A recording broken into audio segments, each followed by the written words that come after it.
नमस्कार, आप देख रहे हैं कच्चा चिट्ठा और मैं हूं आपके साथ अर्पिता आर्या। चीन में रह चुके लेखक गार्डन चांग ने कहा था कि चीन की सिकुड़ती अर्थव्यवस्था से वहां के लोगों की सरकार के प्रति नाराजगी बढ़ती जा रही है। गार्डन चांग ने कहा था कि शी जिनपिंग इसका दोष किसी और पर मढ़ भी नहीं सकते क्योंकि सत्ता तो उन्हीं के पास है। लेकिन लगता है कि शी जिनपिंग अब अपनी नाकामियों से जनता का ध्यान भटकाने के लिए जंग का रास्ता अख्तियार करना चाहते हैं। अमेरिका की संसद में पेश एक रिपोर्ट के मुताबिक चीन ताइवान के मुद्दे पर इतना आक्रामक हो गया है कि किसी भी वक्त जंग का ऐलान कर सकता है।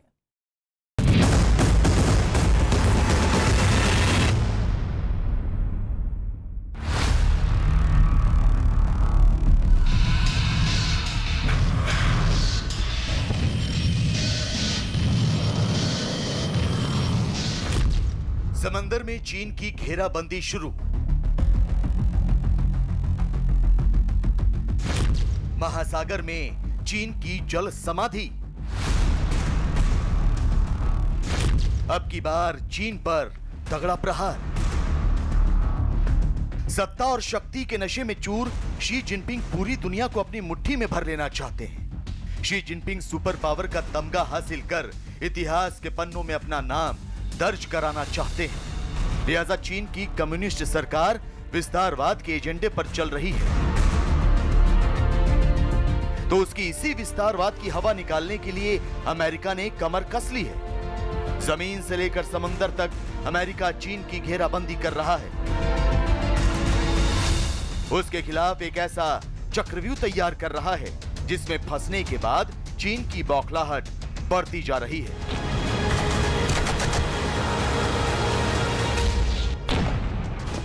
नतीजा ये कि अमेरिका और चीन के बीच तनाव चरम पर है और ऐसा लगता है कि किसी भी वक्त दोनों देशों के बीच का टकराव महायुद्ध की शक्ल अख्तियार कर सकता है। दरअसल चीन और अमेरिका के बीच तल्खी की एक बहुत बड़ी वजह है ताइवान। वजह क्यों है? क्योंकि ताइवान हमेशा से अपनी स्वायत्तता की मांग करता रहा है, जो कि चीन को बिल्कुल रास नहीं आता। चीन ने आक्रमण करने की भी रणनीति अख्तियार की है, लिहाजा ताइवान ने दुनिया भर के देशों से मदद मांगी है और इसी कड़ी में अमेरिका भी ताइवान की मदद के लिए आगे आया है।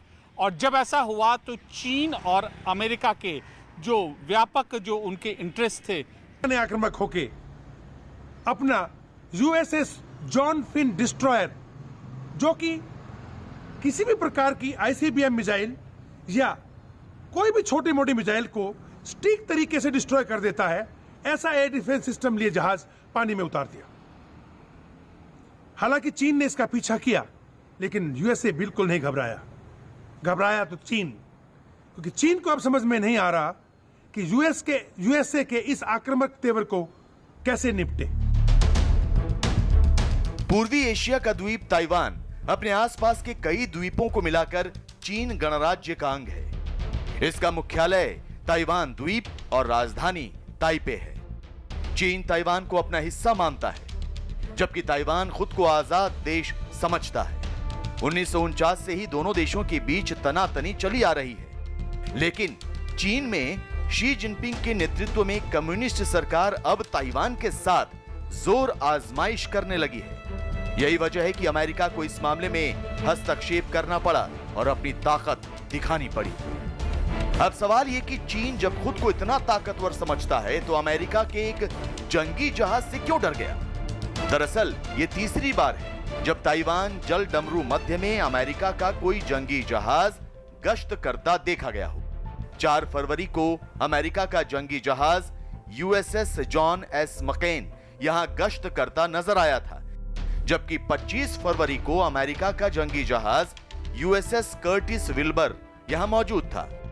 जबकि इस बार अमेरिका ने अपने सबसे ताकतवर जंगी जहाज यूएसएस जॉन फिन को ताइवान के समुद्री इलाके में भेजा, जो लड़ाकू विमान को मार गिराने, पनडुब्बी पर हमला करने, समुद्र से जमीन पर हल्ला बोलने में माहिर माना जाता है। यही नहीं, अमेरिका का ये जंगी जहाज मिसाइल हमले करने में भी माहिर है। तो शायद यही वजह है कि चीन बौखला उठा और अमेरिका को गीदड़ भभकी देने लगा। चीन को 21वीं सदी में दुनिया का सबसे बड़ा खतरनाक माना जाता था। बेलगाम होते चीन की एशिया में बढ़ती दादागिरी के मद्देनजर पेंटागन के एक आला कमांडर ने अपनी रिपोर्ट में यह बात कही। ऐसे में सवाल यही उठता है कि बेकाबू होते ड्रैगन पर आखिर लगाम लगाई जाए तो कैसे।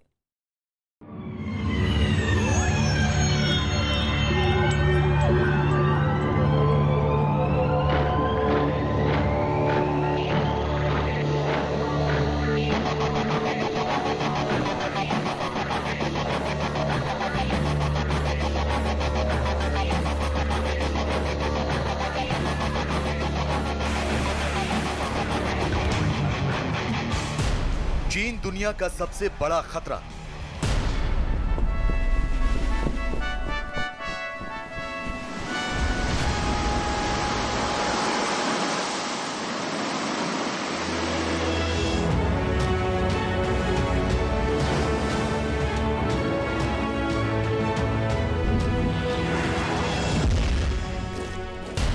चीन की चाल के 4 काल।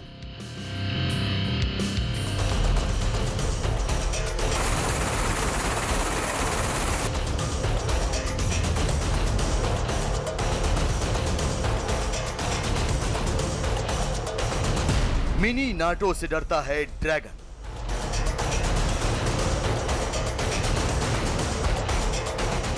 ताकत के नशे में चूर चीन के राष्ट्रपति शी जिनपिंग अपनी सेना को किसी भी जंग के लिए तैयार रहने का हुक्म दे चुके हैं।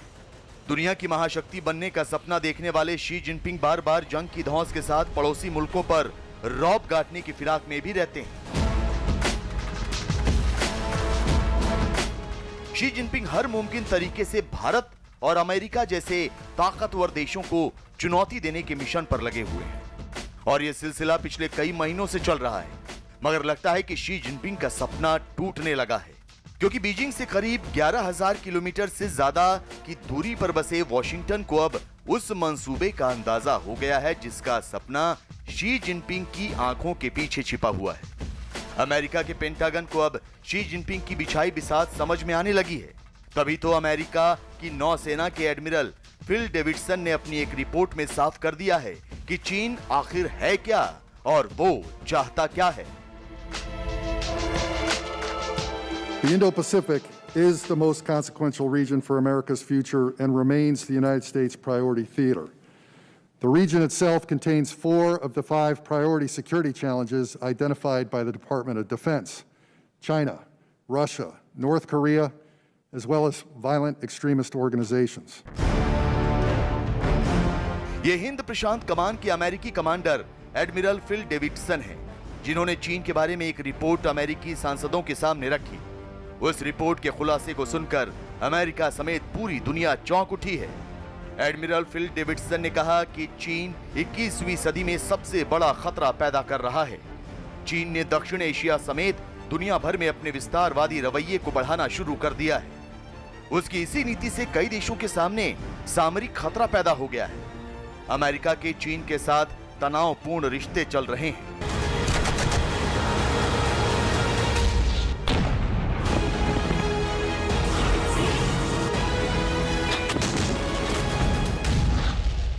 Greatest long-term strategic threat in the 21st century, and that is the People's Republic of China.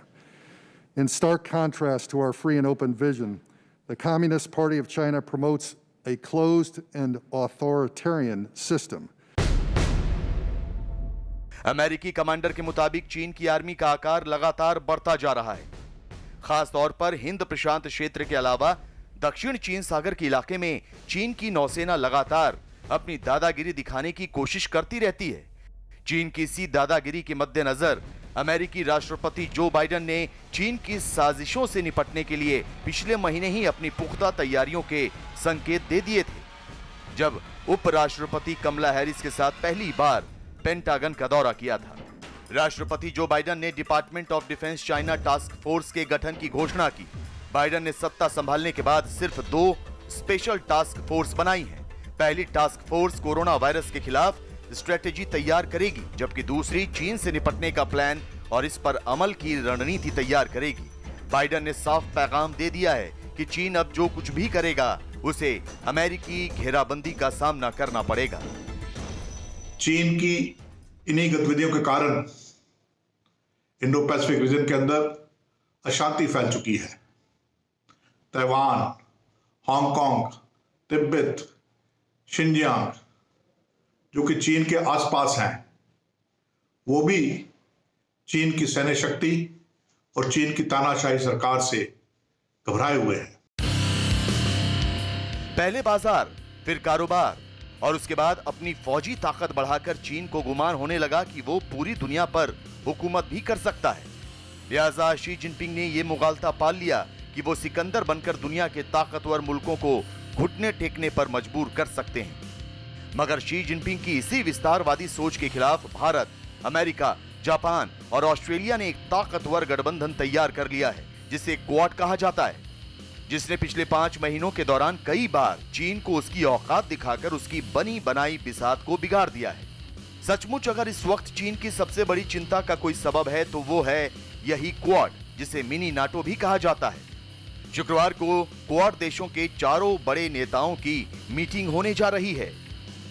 एक वर्चुअल मीटिंग होगी और उस मीटिंग में बहुत अहम फैसले लिए जाएंगे, जिनमें सबसे अहम फैसला जो होगा वो किस प्रकार इंडो पैसिफिक रीजन को चीन से आज़ाद रखा जाए और उसमें फ्रीडम ऑफ नेविगेशन और फ्रीडम ऑफ मूवमेंट सबको मिले, इसके बारे में बातचीत होगी।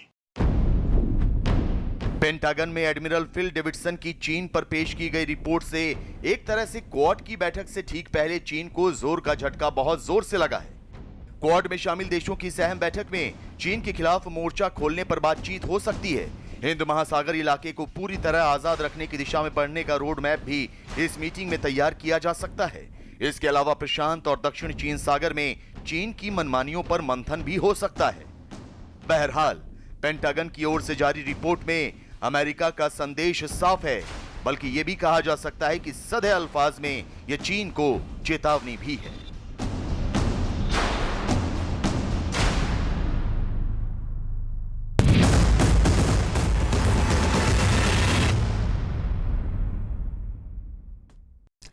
आपको दिल्ली में हुए दंगे याद होंगे, सीए के खिलाफ हिंसक प्रदर्शन की तस्वीरें याद होंगी, शाहीन बाग में धरने के पीछे सरकार विरोधी साजिश सबने देखी।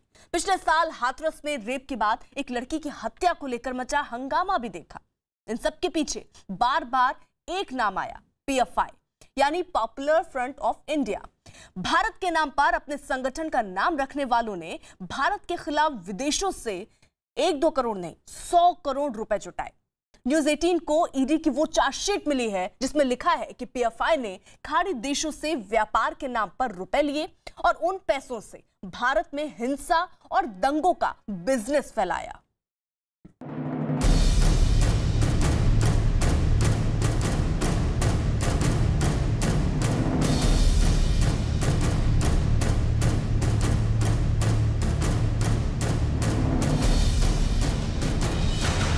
देशद्रोही मास्टरमाइंड का पर्दाफाश। 100 करोड़ की साजिश बेनकाब। प्रवर्तन निदेशालय यानी ईडी ने पॉपुलर फ्रंट ऑफ इंडिया के खिलाफ जो चार्जशीट दाखिल की है, उसे लेकर ये 5 तस्वीरें बहुत अहम हैं। 2019 में दिल्ली समेत देश भर में नागरिकता संशोधन कानून के खिलाफ हिंसा हुई। इसके कुछ महीने बाद फरवरी 2020 में दिल्ली में दंगे हुए। शाहीन बाग में नागरिकता कानून के खिलाफ कई महीने धरना चला। इसमें सरकार और देश विरोधी साजिशों का आरोप लगा था। इसके बाद यूपी के हाथरस में एक लड़की के साथ रेप और हत्या वाली घटना को लेकर काफी हंगामा हुआ। ईडी ने इस मामले की जांच शुरू की तो ये सच सामने आया कि इन सभी घटनाओं में पीएफआई ने विदेशों से करोड़ों रुपए का फंड लिया और लाखों रुपए साजिशों में खर्च किए। हाथरस कांड में देश विरोधी साजिशों के सुराग मिले तो ईडी ने भी अपनी तफ्तीश करना शुरू करी। ईडी की तफ्तीश में जो कुछ सामने आया वो चार्जशीट में बेहद ही चौंकाने वाला था। ईडी की चार्जशीट के मुताबिक पीएफआई के खिलाफ 100 करोड़ रुपए की विदेशी फंडिंग के सबूत मिले हैं। यही नहीं, विदेशों से भारत के अलग अलग राज्यों में पैसा देश विरोधी गतिविधियों के लिए भी खर्च किया गया और इन तमाम साजिशों का मास्टरमाइंड के रऊफ शरीफ था। पीएफआई से जुड़ा रऊफ शरीफ वो शख्स है जिसके खिलाफ ईडी और एसटीएफ को देश विरोधी साजिशों के कई सबूत मिल चुके हैं। रऊफ शरीफ के खिलाफ ईडी की चार्जशीट बताती है कि वो केरल में बैठकर दिल्ली और यूपी तक अपनी साजिशों का नेटवर्क चलाता है। रऊफ शरीफ पर सबसे बड़ा इल्जाम यह है कि उसने लॉकडाउन के दौरान विदेशों से करोड़ों रुपए जुटाए और उनका इस्तेमाल देश विरोधी गतिविधियों में किया। ईडी की चार्जशीट में पीएफआई की कथित साजिशों से जुड़े कई हैरान करने वाले आरोप दर्ज हैं। चार्जशीट में लिखा है पीएफआई और उससे जुड़े संगठनों को 100 करोड़ रुपए की विदेशी फंडिंग हुई। पिछले कई साल में पीएफआई और उसकी विंग्स को खाड़ी देशों से गुड्स ट्रेड बिजनेस के नाम पर करोड़ों रुपए भारत पहुंचाए गए। पीएफआई के लोगों को सबसे ज्यादा फंड लॉकडाउन के दौरान मिला। मास्क के बिजनेस के नाम पर यह पैसा भारत आया, जिसका इस्तेमाल देश विरोधी गतिविधियों में किया गया। ईडी की लखनऊ यूनिट ने हाथरस कांड में पीएफआई के लोगों के खिलाफ मनी लॉन्ड्रिंग की जांच शुरू करी तो विदेशी नेटवर्क का तमाम कच्चा चिट्ठा सामने आ गया। यही नहीं, रऊफ शरीफ ने देश के अलग अलग राज्यों में फंड को देश विरोधी गतिविधियों के लिए ट्रांसफर किया। यही नहीं, देश जब कोरोना काल में लॉकडाउन का सामना कर रहा था, उस वक्त भी खाड़ी देशों से भारी तादाद में रकम भारत आई और इसका इस्तेमाल देश विरोधी गतिविधियों में इस्तेमाल हुआ। पीएफआई का जनरल सेक्रेटरी रऊफ शरीफ को लेकर सबसे हैरान करने वाला आरोप यह है कि देश विरोधी साजिशों के लिए विदेशों से करोड़ों रुपए मंगाने का उसका तरीका बेहद शातिर था। रऊफ ने भारी मात्रा में विदेशों से पैसा मंगाया। ओमान, दोहा, कतर से रुपए मंगवाए गए। मनी एक्सचेंज प्लेटफॉर्म का इस्तेमाल किया। विदेश से पैसा मंगाने के लिए एनआरआई बैंक खाते खोले। ट्रेडिंग बिजनेस के नाम पर रकम मंगवाई। ट्रेडिंग यानी चीजों के व्यापार के नाम पर फंड मंगाया। कानूनी तौर पर विदेशों से करोड़ों रुपए भारत आए, फिर वो पैसे देश में अलग अलग बैंक खातों में भेजे। ये रकम देश विरोधी गतिविधियों के लिए इस्तेमाल हुई, यानी रोजगार के नाम पर विदेशों से करोड़ों रुपए मंगाए, फिर सरकार और देश विरोधी मुहिम में फंडिंग की। ये ईडी ने इस अपने खुलासे में ये स्पष्ट रूप से कहा है कि पीएफआई और इसके स्टूडेंट विंग सीएफआई को लगातार विदेशों से फंडिंग की जा रही थी। हाल के वर्षों में पीएफआई और सीएफआई को लगभग 100 करोड़ रुपए की राशि विदेशों से मिली है और ये जो पैसा है गल्फ कंट्रीज से पीएफआई के और सीएफआई के सदस्यों को भेजा गया है और इस पैसे का उद्देश्य भारत में हिंसा भड़काना, भारत में सांप्रदायिक दंगे कराना, भारत में जातीय दंगे कराना और जो भी हाल के जो दंगे हुए हैं उसमें भी पीएफआई का नाम आया था। ईडी के मुताबिक कोरोना के दौरान लॉकडाउन के हालात का हवाला देकर रऊफ शरीफ और पीएफआई से जुड़े लोगों ने विदेशों से व्यापार के नाम पर रकम मांगी। मास्क बनाने का कारोबार शुरू करने के लिए मांगे गए करोड़ों रुपए जब भारत में ट्रांसफर किए गए तो उस रकम को देश में कानून व्यवस्था खराब करने वाली साजिश में लगाया गया।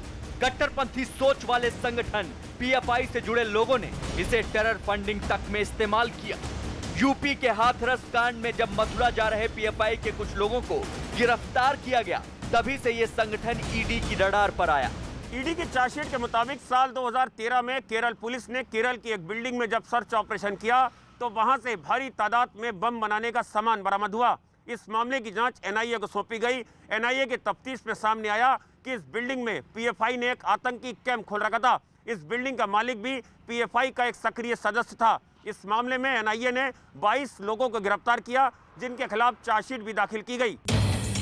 ईडी ने अपनी चार्जशीट में पीएफआई की स्टूडेंट विंग सीएफआई के महासचिव रऊफ शरीफ को मास्टरमाइंड बताया है, यानी विदेशों से करोड़ों रुपए हासिल करके उसे भारत विरोधी गतिविधियों में लगाने वाली पूरी साजिश का असली मोहरा। इसलिए रऊफ शरीफ की कुंडली जानना भी जरूरी है। रऊफ शरीफ केरल का रहने वाला है। हाथरस कांड में मथुरा में गिरफ्तार हुआ था। मथुरा में यूएपीए के तहत उस पर केस दर्ज हुआ था। रऊफ 2 मोबाइल नंबर इस्तेमाल करता था। दोनों नंबर किसी और के नाम पर रजिस्टर्ड थे। रऊफ के खाते में विदेशों से करोड़ों रुपए ट्रांसफर हुए। पीएफआई और सीएफआई से जुड़े रऊफ के कई लोग विदेशों से रकम भेजने में सक्रिय हैं। रऊफ शरीफ को ईडी ने तिरुवनंतपुरम एयरपोर्ट से गिरफ्तार किया था। गिरफ्तारी के डर से वो विदेश भागने की कोशिश कर रहा था। तो मेन मास्टरमाइंड के रऊफ शरीफ, जो कि नेशनल जनरल सेक्रेटरी है कैंपस फ्रंट ऑफ इंडिया का, उसके खाते में लगातार पैसे जमा किए गए और ये जो पैसे हैं लाखों की जो है लाखों रुपए के रऊफ शरीफ के अकाउंट में लगातार जमा किए जाते रहे। कई बार इन्हें किसी व्यापार के माध्यम का सहारा लेकर के इस पैसे को भेजा गया, कभी कोरोना मास्क का सहारा लेकर के इस पैसे को भेजा गया। लेकिन इसका जो मुख्य लक्ष्य था इस पैसे का, वो NTCA प्रोटेस्ट को फंड करना, भारत में सांप्रदायिक हिंसा कराना, भारत में जातिगत हिंसा कराना, इसका मुख्य लक्ष्य था। PFI के गुनाहों की चार्जशीट लखनऊ की स्पेशल कोर्ट में पहुंच चुकी है।